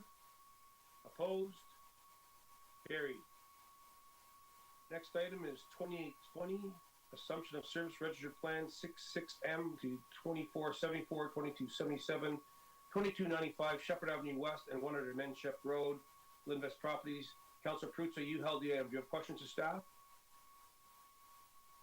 I do, Speaker. Are you fully satisfied that all is well here?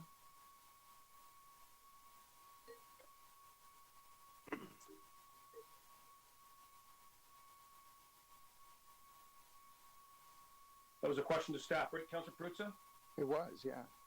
Are you asking planning staff, or what are we asking?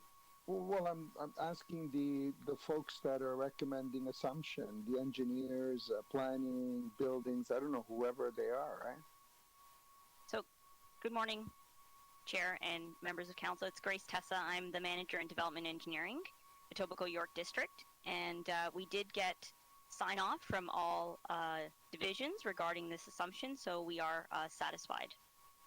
How long has this been in the works? Like, how long ago was this subdivision built? About how long have people been living here? I don't have that information offhand. I can just reach out to staff because it probably predates my time here in Etobicoke York District. So how long do you typically have roads working before you come forward and say, let's assume these because we're okay now. We think that it's not going to collapse, and the sewer system underneath isn't going to fail, and the water pipes aren't going to burst, and the curbs aren't going to crumble, and there's no sinkholes. So a lot of that process is like the assumption process is driven by the developer and how quickly the work is done. Once we have acceptance, there is a warranty period that's I think 2 years for the undergrounds and a year for above ground. So based on just information I received from staff, this development has been about 10 to 12 years in terms of having been under development. Okay. And you are satisfied that if we assume it today, then, and take it over and accept full responsibility from, cleaning, maintenance, liability, and all of it, you're comfortable that we're going to be in a good place? Correct. As a city. Okay. Let me just turn to something else for a second. So this is one of the later subdivisions that's been built in the city. You build these roads to a different dip standard, like they're narrower, correct, than what typically people are used to in the suburbs, right?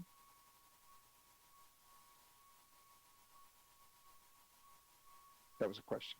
Yeah, so the new, you're saying the new dips is more narrow than what we've seen in the previous built form? Sorry, just clarifying that was your question. Yeah, for example, I live here in North York, or call it now North Etobicoke, but I live here, and my street feels more comfortable. It's wider, it's an older road, it's a residential street, but curb to curb. What would be the typical old standard here in North York?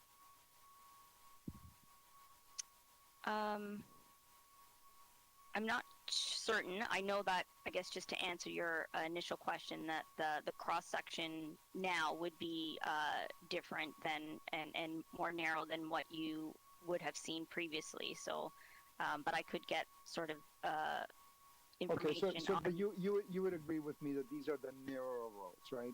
With the new standard. So what's the minimum on that? Because these are probably the minimum curb to curb, right?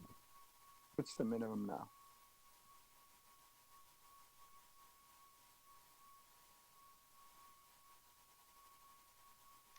So some roads have a 16.5 meter width, which is consistent with the DIP standard, and the roads here do comply with that.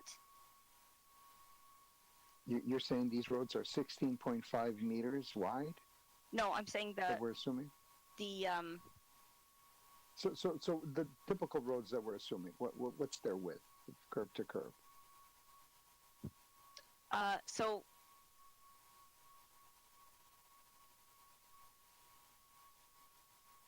I'm not sure that so I think there's various dips cross sections, but to answer the question about some roads could be as narrow as 16.5, but in this case they are narrower than that cross section. And what narrower, how much?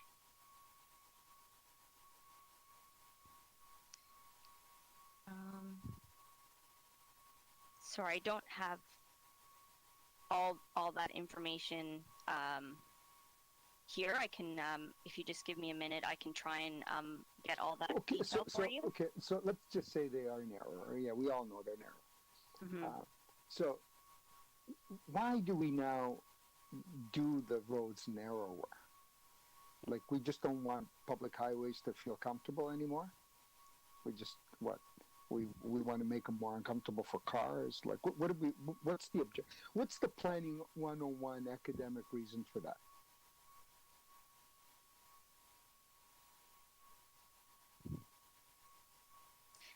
I'm actually just going to ask my colleagues in transportation services to assist as well, because the DIPS policy is really a policy that goes across multiple divisions. So I know Luigi is on the call as well. So if I could, Please. Mr. Thank you. Yeah. Mr. Chair, thank you for the indulgence here, because this is a really, really important issue. And you folks may be experiencing the same problems I'm experiencing in the suburbs with these narrower roads and what they do. Okay. That's your last question, Councillor Pritchard. I thought we're allowed another round. Maybe ask some of the other councillors to ask a couple of questions. Okay, well, let me chair the meeting. I'm the speaker, aren't I? Or the speaker, the chair? I don't know. Sure. Is Luigi there?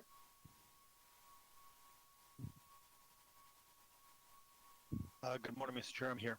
Thanks, Luigi. Go ahead, Councillor Pritchard. Yeah, Luigi, like, what would be the sort of the Planning 101 version, academic version of why we would make roads feel more uncomfortable for people? Why we would make them narrower? We just want narrower space to take care of?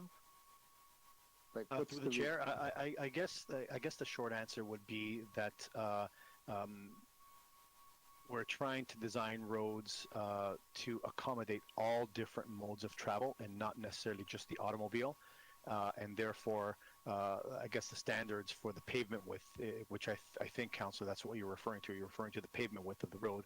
Those standards have sort of morphed over time, if you will, where we're still trying to accommodate the automobile, but at the same time, trying to make the roads more conducive to different modes of travel, and may I say also provide a little bit more emphasis on the more vulnerable road users, which would be, people like cyclists and pedestrians. But we don't have bike lanes throughout the subdivision here. There's no bike lanes. Oh, no. I agree. Through the chair, I agree. I'm just talking about in general terms here, right? Yeah. No, I understand, but these are not just the road is narrower, not just curb to curb, but right of way to right of way is much narrower as well, right? So everything is kind of like narrower. Question. Public.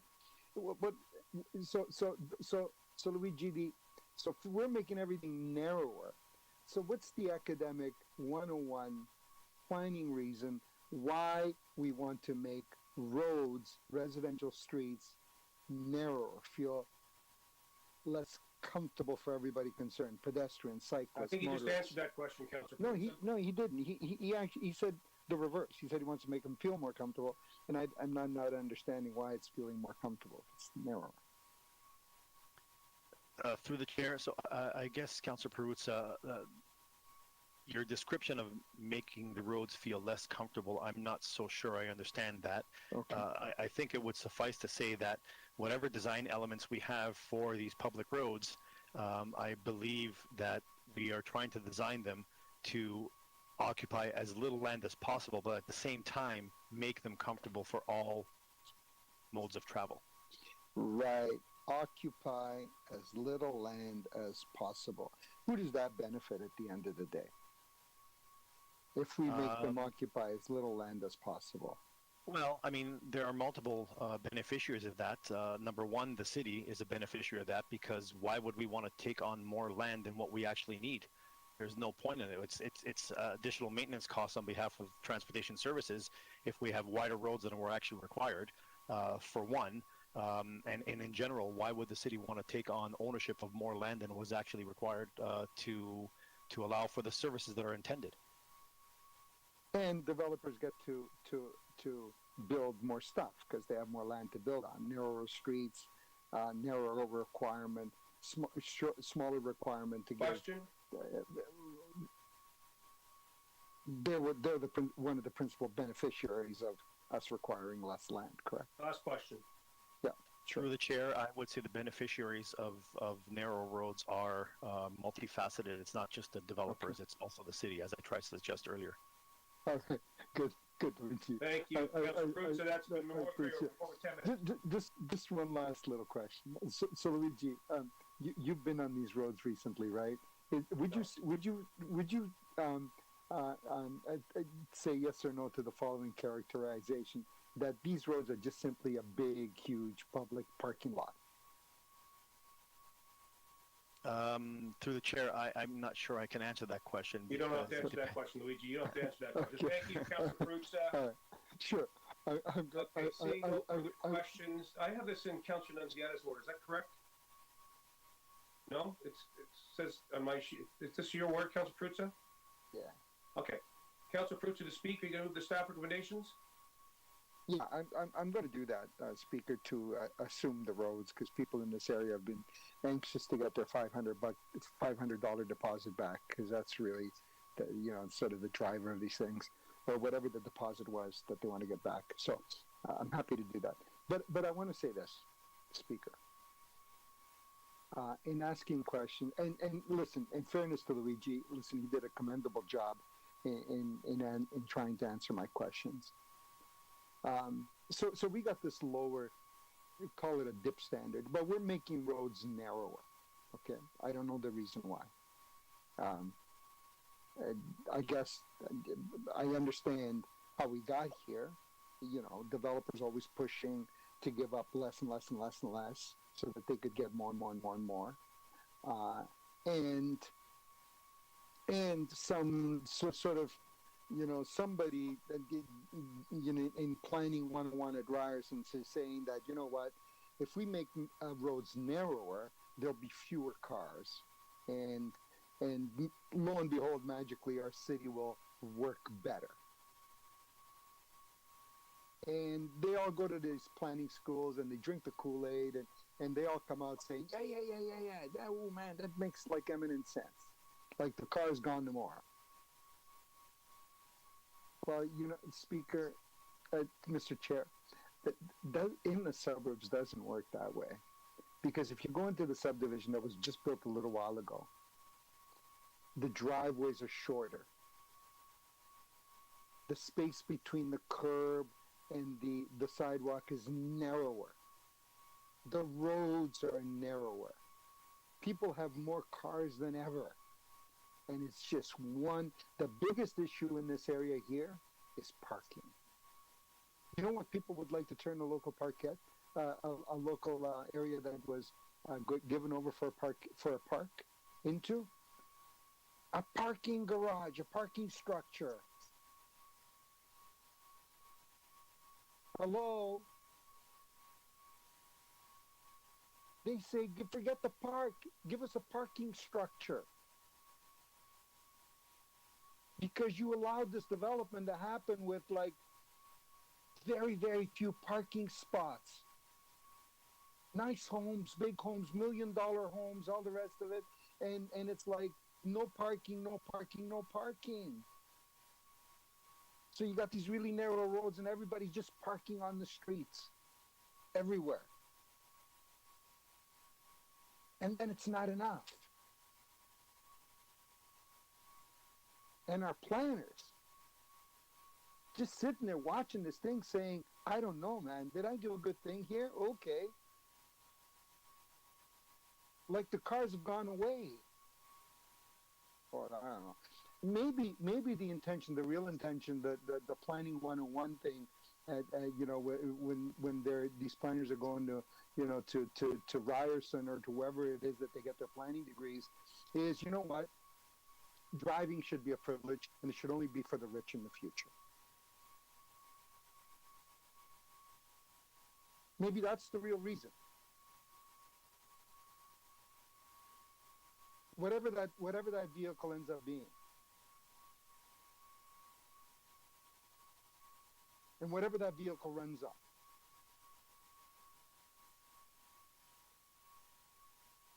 Maybe that's what it is. Because it ain't working. In the suburbs, it ain't working. If it's going to take, like, you know, well over an hour and a half on the TTC, and it's getting worse, to get wherever you got to go, people here are still sucking it up. They're sucking up the cost of a car, and they're driving. So now we got these apartment buildings being built everywhere with like a very, very, very low, you know, parking standard. You know, I had a developer the other night on the phone who wants to build some high-riser at the corner of Weston and Finch without much reduced. And you know what? And he's already built 2-3 apartments. You know what his biggest issue is? He came in and said, "You gotta put up no parking signs on my streets because they're just being flooded with cars." Please wrap up, Councillor Pritchard. So you got cars cluttering up my streets, and what you need to do as a city, put up no parking signs because somewhere the cars are going to go away. But yet he wants to provide a much lower parking standard so that fewer he has to build fewer parking spaces to accommodate those vehicles that exist out there. Thank you, Councillor. We got a big problem. Thank you, we got a big problem, Mr. Chair. Thank you. All right, we better ring the bell on that. Any further speakers to the item? See none, Councillor. I'm going to speak. Deputy Holiday. I just like to say Councillor Fruits is right.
Mr. Chair, it's the clerk.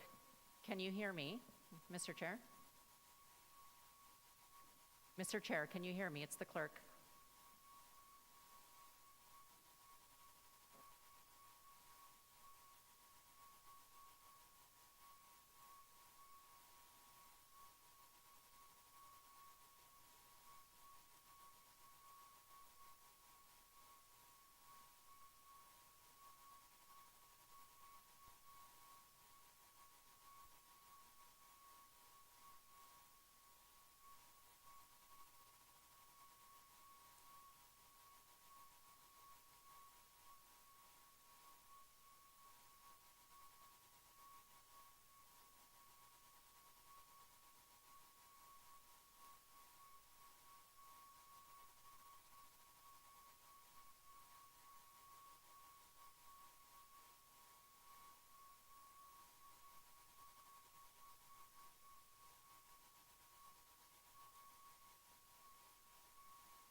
Mr. Chair, it's the clerk here. Hi there. We have issues in the room.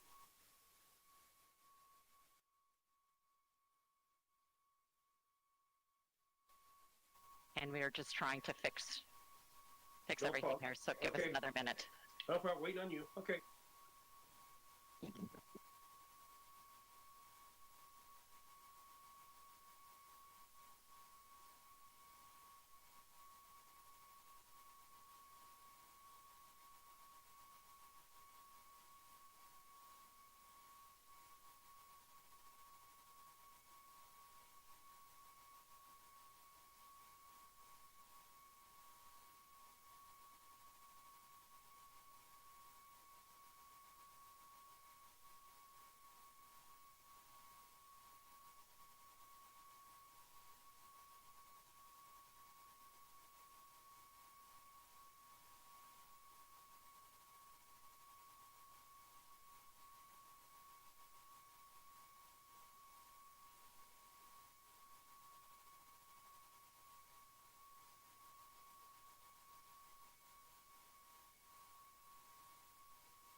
Mr. Chair, we are back on,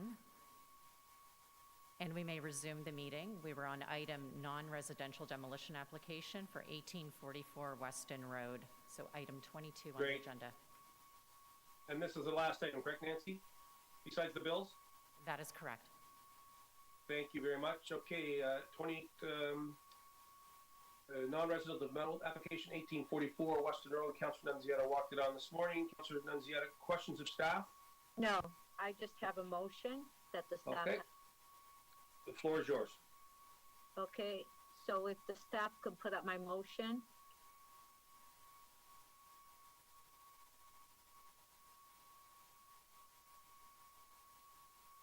What? Okay, go ahead, Councillor Nunziata. Okay, so it's on the screen. Okay, is everybody okay with that? All in favor? Opposed? Carried. Okay, Nancy, when you look at the bills?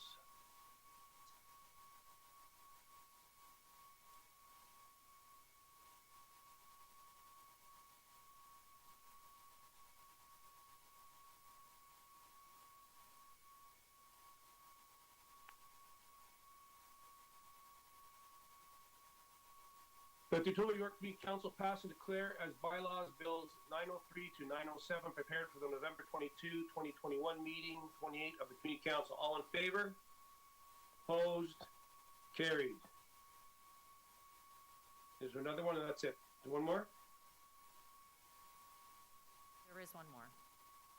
There we go. The Statutory York Community Council passed and declare as a bylaw a confirmatory bill to confirm the legislative proceedings of the Statutory York Community Council acting under delegated authority of meeting 28 on November 22nd, 2021. All in favor? Opposed? Carried. Motion to terminate by Councillor Nunziata. All in favor? Opposed? Carried. Thank you, everybody. Have a great day. Thank you.